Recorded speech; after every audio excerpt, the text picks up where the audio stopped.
Assalamualaikum warahmatullahi wabarakatuh. Pemirsa Hari Raja Channel yang berbahagia, saya mau cerita tentang demo tanggal 10 Agustus kemarin. Itu saya diajak oleh para aktivis Solo untuk bergabung ke Jakarta. Mereka berbondong-bondong naik mobil lewat jalur darat, tapi saya menyampaikan tidak berangkat karena saya tahu siapa Jokowi. Saya sampaikan ke teman-teman aktivis bahwa Jokowi itu adalah bakul mebel. Dulu sebelum jadi presiden, sebelum jadi wali kota dan gubernur DKI. Jadi dia beda dengan Presiden Soeharto, presiden kedua kita.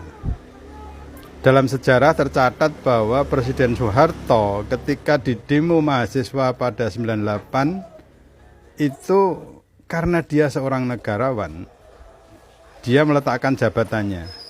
Dia memilih berhenti dari jabatannya sebagai presiden karena menyayangkan dan tidak menginginkan ada perpecahan di rakyatnya. Tidak ada benturan antara rakyat dengan aparat. Maka dia menyatakan mengundurkan diri dari presiden, lalu digantikan oleh Habibie.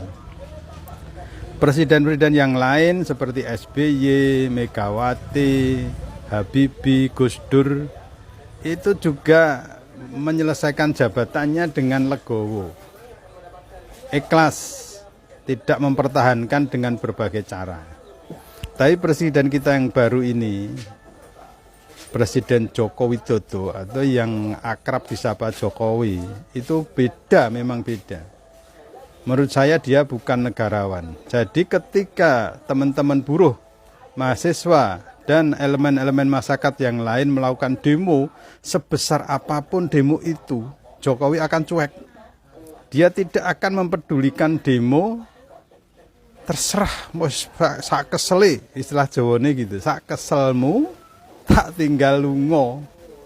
Padahal memang waktu itu kepada pers, Jokowi sempat menyampaikan bahwa dia rindu di demo, kangen di demo rakyatnya. Tapi ketika di demo kabur dia. Saya sampaikan itu ke teman-teman aktivis Solo yang berangkat ke Jakarta. Saya tidak menyertai, tapi saya akan mendukung dari Solo. Dan ternyata benar, sampai di sana itu demo itu sampai menjelang subuh belum selesai. Mereka bertahan untuk mengepung Istana Negara, di Monas dan sebagainya. Ternyata yang terjadi, Jokowi malah piknik dalam tanda kutip dengan para artis ibu kota. Dia meninggalkan istana dan uji coba LRT Jabodebek yang jalan tikungannya itu bermasalah. Bersama artis-artis ibu kota, ada Cak Lontong, ada Ari Lasso, ada Rosa dan sebagainya. Artinya apa? Artinya dia tidak peduli rakyatnya mau demo kayak apa, silahkan. Cobalah kita bandingkan dengan yang terdekat adalah ketika Anies Rashid Baswedan menjadi gubernur DKI Jakarta. Dia di demo. Yang dilakukan apa? Bukan meninggalkan mereka, tapi mendekati para pendemo, diajak dialog, diajak nyanyi bersama-sama, satu nusa satu bangsa. Ini luar biasa, artinya Anies Baswedan sebagai gubernur waktu itu lebih humanis menghadapi kritik yang diberikan kepadanya, tidak anti kritik, tidak kupingnya tidak tipis terhadap kritik. Beda dengan Jokowi.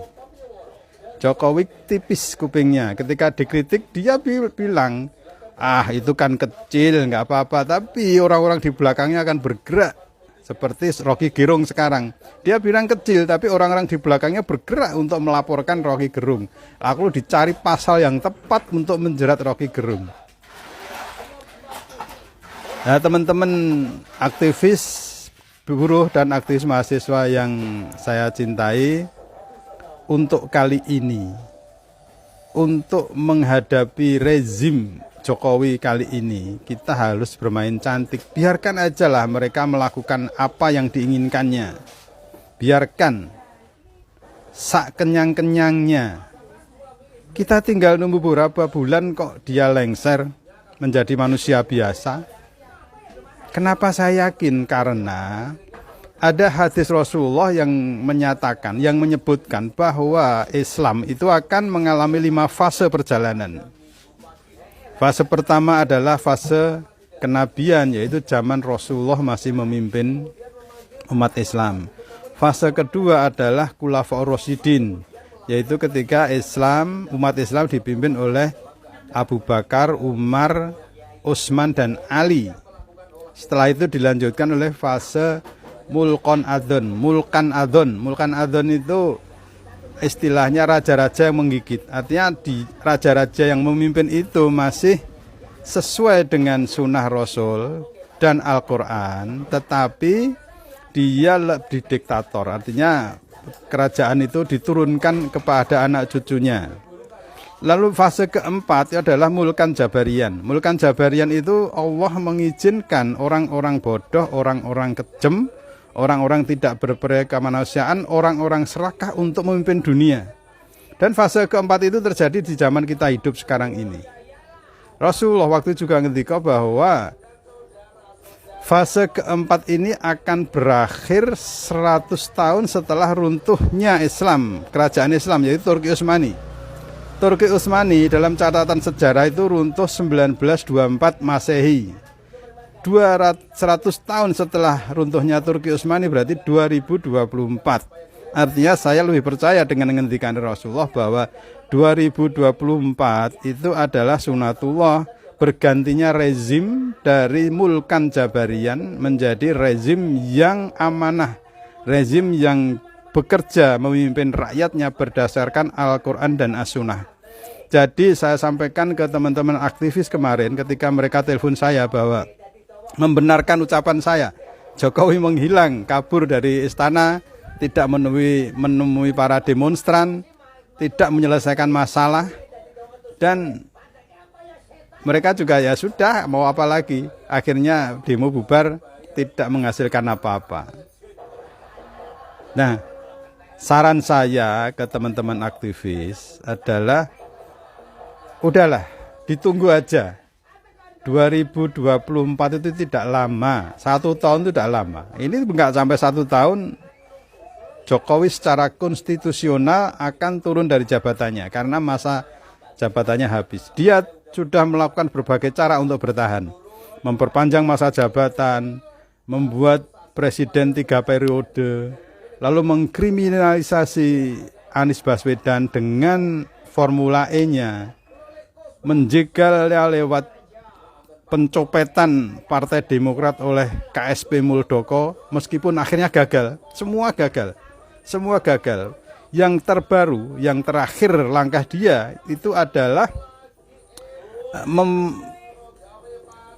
menggugat undang-undang pemilu lewat Mahkamah Konstitusi supaya batasan umur presiden, calon presiden dan calon wakil presiden yang waktu itu disebutkan 40 tahun diturunkan menjadi 35 tahun.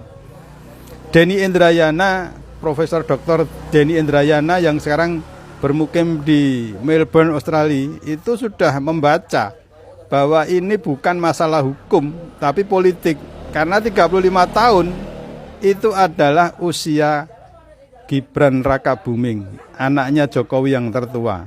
Jadi memang skenarionya supaya Gibran bisa maju cawapres.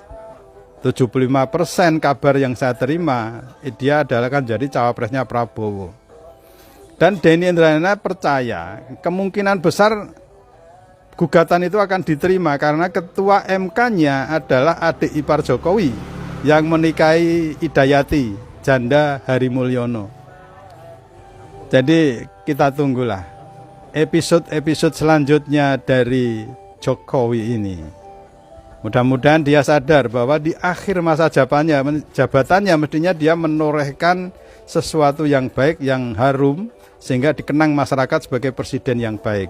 Tapi kalau dia menorehkan hal-hal yang kurang baik, ya kita tunggu nanti setelah tidak jadi presiden akan jadi apa dia.